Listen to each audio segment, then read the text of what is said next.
Wow, what a Doctor Who episode that was. I'm going to be putting out my first thoughts in this little video right here. No cuts, no anything like that, just raw thoughts on this episode that I have watched today. So, I've just kind of processed my thoughts on this episode, and this feels just so different from the other two episodes which have been released so far in this series. And if you guys have watched my episode 1 review, you'll know that I found a lot of big cracks and flaws within the writing of that episode, and that I had a lot of critiques, as per se, on that episode, but I can't say the same for this episode.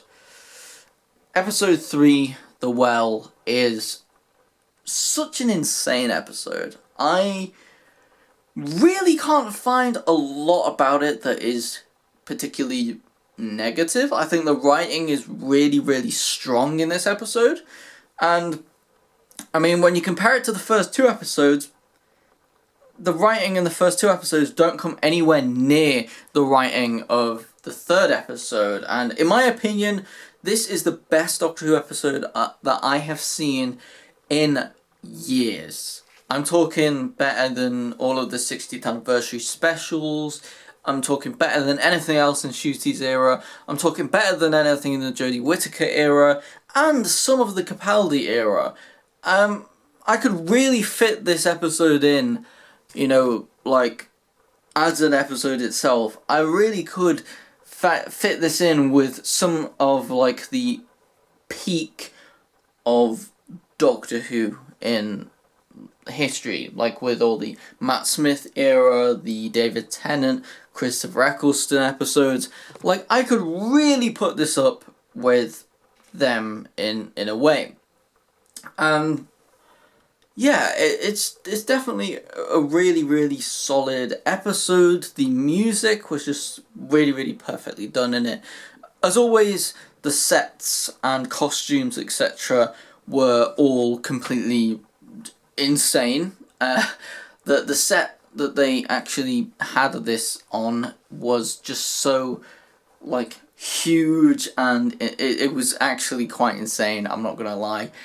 The costumes as well, like, I don't think we've ever seen that many different, like, high quality spacesuit costumes in one shot in Doctor Who before, which just shows the budgets have, massively increased since this new Disney Plus era. But the one thing that I'm going to say is that the writing in this episode was really, really up there to match the budget, and it hasn't been before. This is the first time where I've watched a Ncuti Gatwa episode and I've gone, that was like it excited me to rewatch, like, and it just feels so good as, like, a Doctor Who fan. Like, it feels so good because, like, I remember back when I used to watch, like, all the Matt Smith era and stuff, and the rewatchability of them episodes are so good because, like, I could just binge an entire series and rewatch the episodes over and over and over again. I've rewatched Series 5, Matt Smith's first series, so many times just because, like, the episodes are so good.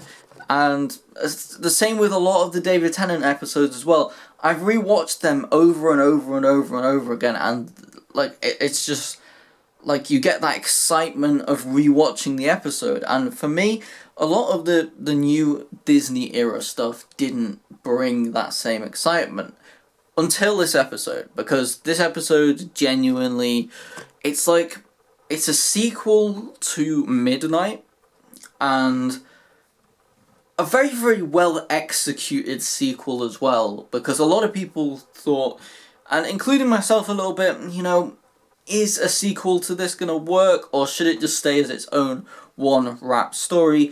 But yeah, I think this sequel really, really works well, because we start to learn little tiny things about the Midnight Entity, and although we start learning a little bit more about the Midnight Entity and seeing a little bit more of what it can do, etc., because you got to remember, Midnight was literally in one location and one little set, and we never saw the Midnight Entity except for like one brief little shadow, and in this we get to see a little bit more.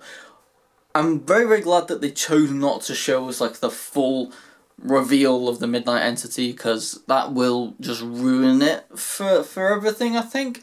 But they showed us like little peaks, maybe like a little sliver of the face pulling back behind a person, or whether it's like a silhouette of the Midnight Entity where you kind of see a little bit of an outline, you get a rough shape of what it looks like a little bit, but you don't see any details or anything like that. It's still very much shrouded in mystery, and that really, really makes good. That again really, really is good for this episode as well. And one last thing that I want to touch on as well, because in a lot of my reviews I have said over and over again about Doctor Who pulling in like certain like topics that are pretty much just like politically, like, I don't know how to explain it the best, but like, yeah, basically like these like politically correct topics that they just kind of throw into the episodes and stuff. And I know that a lot of people are probably going to say, oh, well, they used a deaf person just to like tick boxes and stuff. But in this case, I really don't think so, because like it genuinely works really, really well. For example, if we look at this character who is clearly a victim of the Midnight Entity, like the fact that one of her primary defense senses, which is your hearing, doesn't work because, well, she's obviously deaf. That alone just like ramps up the severity of the situation, and it also just ramps up the vulnerability of this character as well. And I really, really love that like they did that and they actually warped it into the story. I think they put it into the right story as well, because with it just adds that little extra layer of like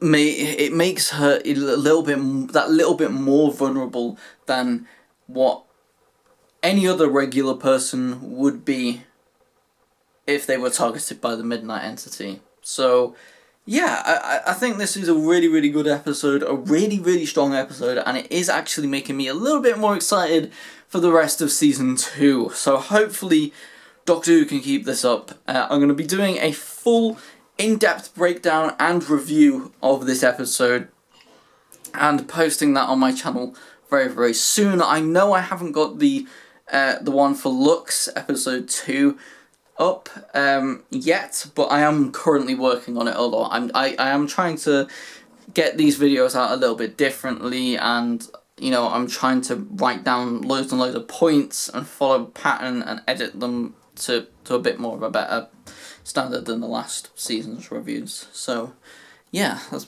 pretty much it for this whole video. So thank you guys for watching. Please comment, like and subscribe as usual, and I'll see you all in the next video. Peace.